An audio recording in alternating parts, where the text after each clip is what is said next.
বৃহস্পতিবার পবিত্র রাতে কেউ যদি এই দোয়াটি 100 বার পরে কোনো দিন পৃথিবীর কোনো মানুষের কাছে তার হাত পাততে হবে না। পৃথিবীর সব কিছু তার পায়ের নিচে আল্লাহ হাজির করে দিবেন।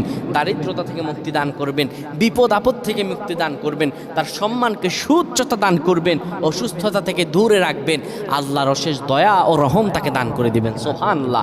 বৃহস্পতিবার রাত এটি গুরুত্বপূর্ণ রাত। এই রাত সপ্তাহে একদিন আসে।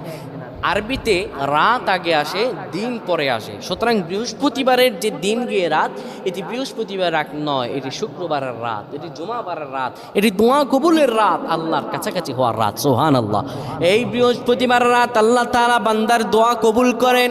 কেউ যদি বৃহস্পতিবার রাতে ঈশা নামাজের পরে পবিত্র হয়ে ইয়া হাইয়ু ইয়া হাইয়ু ইয়া হাইয়ু ইয়া রফিয়ু ইয়া রফিয়ু ইয়া রফিয়ু এই দোয়াগুলো পড়তে পারে 100 বার, আল্লাহ রাব্বুল আলামিন তার